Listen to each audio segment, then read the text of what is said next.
Welcome sa Dries TV. Kung interesado ka sa ganitong news, huwag kalimutang isubscribe ang ating YouTube channel. Maraming salamat!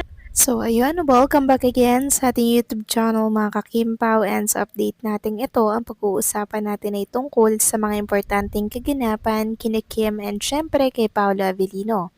Pero bago po ang lahat, maraming salamat sa inyong patuloy na pagsuporta at pagsubaybay sa mga daily update natin. Kaya naman bilang pasasalamat, narito po ang ilang napili kong komento patungkol ito sa naging previous update. Unang komento mula po ito kay Ginang Arlene Cassie. Sabi niya, nang napanood ko ang video na yan, Miss Durs, una ko talaga nakita ang jacket na nakapatong sa upuan.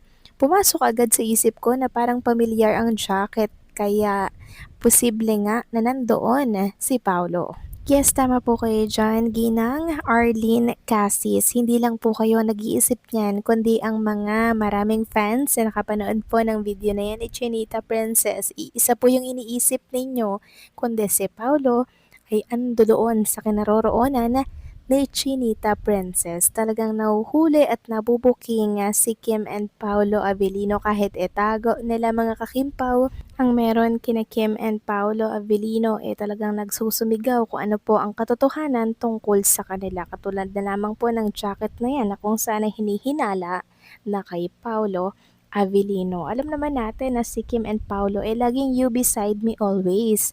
Hindi po kasi kompleto ang araw pag wala ang isa sa tabi po nila. And ganyan po talaga ang love mga kakimpaw. Kaya maging kampante lang tayo mga kakimpaw kina Kim and syempre kay Paolo Avellino kung ano po ang meron sa kanila. Kasi sila lamang po ang nakakalam nun at tayo lang naman na nakikita natin sa mga kilos at galaw nila ang totoo sa relasyon nilang dalawa. So maraming salamat po sa komento, Ginang Arlene Cassis. God bless po and mabuhay kayo. At ang next comment naman mula po kay Ma'am Everlasting. Sabi niya, I don't believe in hula. That's why it's called hula. Guess, right? No one is above God. Those people who are doing that sometimes they hit and sometimes they're wrong because it's just hula. I am confused why some people are trying to destroy Kim-Pao relationship. These are beautiful people inside out. Paulo is Kim's happiness and vice versa. Let's be happy for them and support.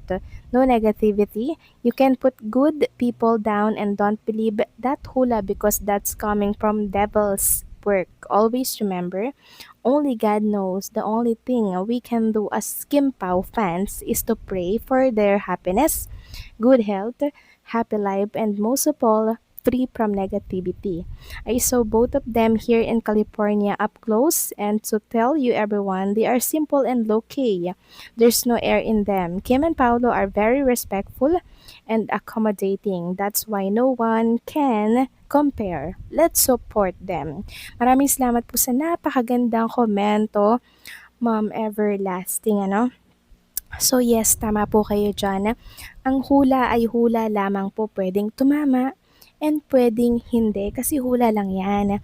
And yes, ito po ay gawa po ng kaaway or devil, 'di ba? Kasi alam naman natin na wala pong ibang makakatalo at walang ibang makakataas sa Panginoon, 'di ba? Kasi siya lamang po ang nakakaalam kung ano po ang magiging kapalaran nating lahat. 'Di ba? Yung hula po na yan, likha po yan ng kasamaan. Kaya wag po natin yang tinatangkilik mga kakimpaw dahil ang hula, hula lang. Walang nakakaalam ng ating totoong kapalaran kundi ang Alpha at Omega, ang Diyos na lumalang. So maraming salamat sa komento. God bless po sa inyo and mabuhay kayo. So eto na nga, pag-usapan na natin mga kakimpaw ang mga topic po na nakalap natin sa hapong ito ng Martes. At unahin nating pag-usapan nga mga kakimpaw, itong pinost po ni Chinita Princess. Ito po yung patungkol sa Tanduay na kung saan pinapakita niya na siya talaga ay endorser pa din ng naturang brand. So nagbahagi po si Kim Chu ng ilang picture and napakaganda niya dito mga kakimpaw. Kasama po ang mga friends din mula sa Tanduay. Sabi niya nga dito, friends and Tanduay Light, ready na. Merry Christmas celebration after celebration. Plus end of year na din. Happy New Year, tropa! Ready ka na ba sa susunod na taon? So dahil nga sa post na yan mga kakimpaw, ang dami pong natuwa, ang daming nagsaya. Pero hindi po nila alam mga kakimpaw na ito po ay late post lamang po ni Chinita Princess.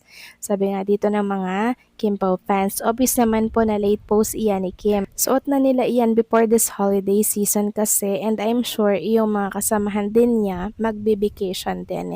Yes, alam naman natin mga kakimpaw na late post lamang po yan at marami pong stock si Kim and si Paolo Avellino para po sa mga ini-endorso nila na brand. Sabi pa ng isa, may lumabas na yung isa dyan, pati pa blurred nga lang. Dati pa yung photoshoot, ngayon lang na-upload for Tanduay endorsement. Ang last photoshoot ni Kimi for 2026 ay yung Ape kasi after that, bakasyon na rin yung glam team niya. Kasi nung lumabas to mga kakimpaw, merong mga nagsasabi po na ay dahil dyan hindi magkasama si Paolo at si Chinita Princess. Dahil may ganat daw si Chinita Princess at wala doon si Paolo Avellino. Eh parang hindi naman natin kilala si Chinita Princess at si Paolo na mahilig po ng late post para nang sa ganun na hindi mahuli kung nasaan talaga sila. 'Di ba? Nakakaloka yung iba kasi parang hindi po nila kilala si Kim and Paolo Avellino. Eh mahuhusay po 'yan mga kakimpaw. And ngayon nga nananahimik, 'di ba? Never po nag-share kung nasaan man sila mga kakimpaw. At meron nga tayong nabasa. Sabi dito ng isang netizen, tila galing sa engagement ang aura ni Kimi dito sa bagong post niya sa Tanduay. Alam natin na late post na ito pero dilulo lang, hindi kaya may nangyari after ng post na yan? Sorry. Or sorry pero sabik lang akong makasal si Kim at Paolo. Ayoko kasing maniwala sa hula na yan na nagsasabing may conflict ang Kim Pao pagdating sa relationship. Yes mga kakimpaw, wag po tayong maniwala sa mga hula-hula kasi yan ay hula lang, pwedeng tumama, pwedeng hindi, 'di ba? Tayo kasi ang gumagawa ng kapalaran natin. Si Kim and si Paolo Abilino ang gagawa ng kapalaran nila kung ano po ang gusto nila. Yun po ang mangyayari at wag silang magbabase sa hula kasi ang hula guide lamang 'yan mga kakimpaw para po tayo ay magkaroon ng parang advanced thinking na iwasan natin kung ano ba yung mga nasa hula na yun. 'Di ba? Parang gina-guide lang tayo pero hindi ito tama na mag-rely tayo sa hula na yun mga kakimpo kasi meron tayong sariling kapalaran, 'di ba? Meron tayong sariling desisyon.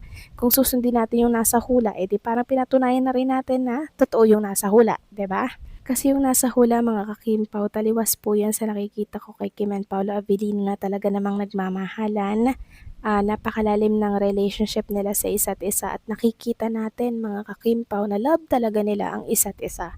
Kaya please lang, wala pong maniniwala sa hula na yan dahil yan ay guide lamang or hula lamang talaga. Wala pong makakapagsabi na sino mang tao sa kung ano ba ang magiging kapalaran po natin.